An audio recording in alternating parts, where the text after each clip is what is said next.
Hey everybody, Matt Burke here. Today I'm going to be reviewing Nosferatu by Narwhal. This was a book that I backed just a standard tier, and it just really stood out to me. For those of you that don't know, Dracula is like my favorite IP. I've always as a kid I always just really thought he was cool. Favorite monster first was Frankenstein, Wolfman, then Dracula, and it just I always stuck with them. Later on I found out about Nosferatu, and that was always just like a really cool take. And for those that don't know about Nosferatu, that was a movie that came out a long time ago. It was just basically I think the 100-year anniversary, and Narwhal released this book to coincide with that. This is his version of it in his vision, and this was the first book I've ever backed by Narwhal. His art is very inspiring, and it reminds me of one of my favorite artists, Mike Mignola. Never seen anything like it before. The first time I ever read one of his stories was for a Graveyard Shifts. I believe it was for a Lilith origin story, and that was really, really captivating. I really didn't know what to expect from this, other than that it was going to take some inspiration from the original movie, and also from the remake by Werner Herzog. That movie's awesome. To me, my favorite one was the remake. But they're both epic and essential. Back to standard tier, it came with this cool card by it's like a kind of like a club card for the Narwhal Mafia. It also came with this sticker right here, really cool.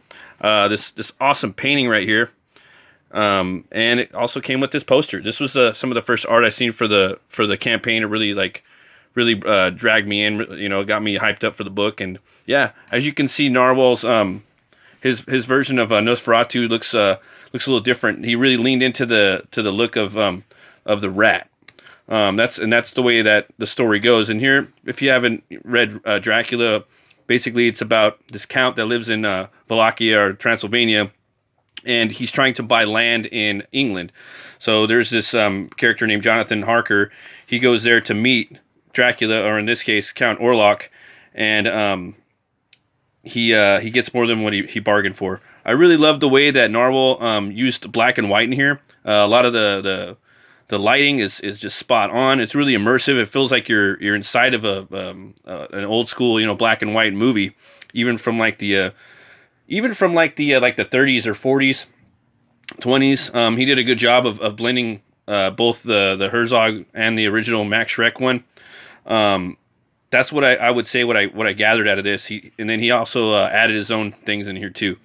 To be honest, I was watching this part right here. I was reading this scene, and I didn't know what that was. I was just like so intrigued by like, what is that? What is that? So I'm reading it, and as you get to right here, I'll buy another horse, and I'll pay double. And as soon as you see horse, you look straight up. Oh, it's a dead horse. And looking at it, like I just love his shapes and his compositions, and the way he sets up his panels.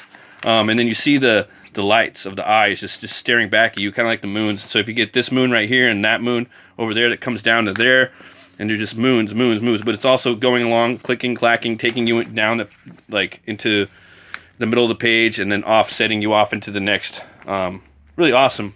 It just builds a lot of tension too. You see Nosferatu's castle in the background.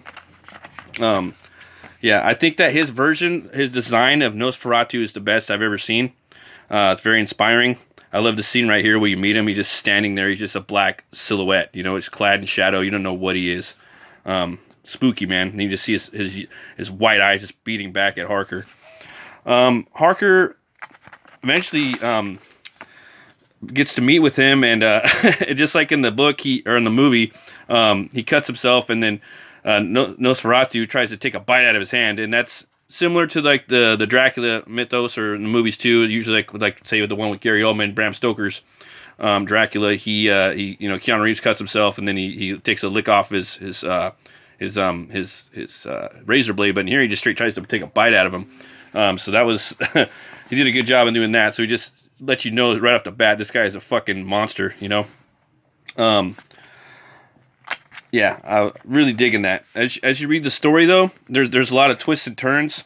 I really like what he did with the Voyage of the Demeter, the way that he illustrated that setup too. I think what he did in here too with Harker's wife, which you will find she has a stronger role in NARWHAL's story. There's another picture right there. Epic. She has a stronger role. She's more of like the she kind of turns into the well, I don't want to spoil the ending of it, but yeah, man, she's more of a badass in this one, I would say, in NARWHAL's take. I wanted to show you guys some of the fan art, man. It's really cool stuff. Really, really cool stuff. Yeah. Really digging it. I think that's Kelsey Shannon's. Yeah, awesome stuff. Shannon's right there. Yeah, but definitely, you guys got to check it out. I give this book 2 horns way up. I even actually did some fan art too for it too. I mean, I was on a show with them once, and we were talking about the Herzog version, and yeah, I really liked his character, and I wanted to just do a little crack at it. So, if you guys want, you can check out NARWHAL's new campaign. He's got this book called CERBERUS up. It's a it's like a canine detective story. Basically, when Lee Button's human master is murdered, and he begins an investigation to find the killer. His only lead, it was another dog that did it. So this book looks very interesting. It's from the artist that drew Terror in the Trenches and Monster MD. Really, really full of energy. It almost looks like an awesome like cartoon, like by Bruce Timm, or even like the really good some of the cool like Disney movies from back in the 90s and stuff. Definitely check that out. And if you guys want, you like horror, you can check out my book, Butch CKEAVER. It's about this brutal butcher who gets killed and he's brought back to life by this voodoo curse, and that curse gives him the power to weaponize bone. He comes back from the dead and he's looking for his killers while a bounty hunter is on his trail. And in the second book, you're going to learn more about his origin. I have both of them up right here. The next backers are going to get all this stuff and a pretty cool bottle opener. So if you guys want, you can come check it out. I was at the beer store today and I came upon this beer. Made me think of a NARWHAL. This is a NARWHAL Imperial Stout. It's like a 11%. I've never had it before, but it looks like a real ass kicker. Yeah, it's 10.2. So I'm gonna go ahead and take a crack at it. Like I was saying, the next next 8 backers are gonna get one of these metal bottle openers with my character Butch CKEAVER on it. So go ahead and crack that beer open with that. I like stouts. For me, they're I don't know, they're really good for like almost for like dessert. I like this cover right here too. It's really cool in the back. It's a cool little logo.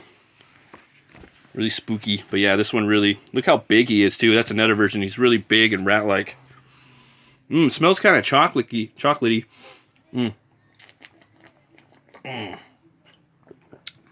Wow. That's like got to be the smoothest stout I've ever had at 10.2%. Yeah, delicious. Check out NARWHAL's Stout by Sierra Nevada. I give it 2 horns way up. And also, folks, it's Easter weekend. If you guys need a commission, I got an Easter special right now. Commissions, $75 all weekend. So if you guys want, slide into my DMs on Twitter. That's Rootcutter Comic. And yeah, if you guys want, hit it up. Thanks for watching, folks. Thanks for for turning out for the live streams. I really appreciate it. Yeah, it's been really cool doing Open the Gates. And always remember, guys, be bold, be brave, roll the bones to know your role, and have a happy Easter weekend. Thanks, guys, for watching. Bye-bye.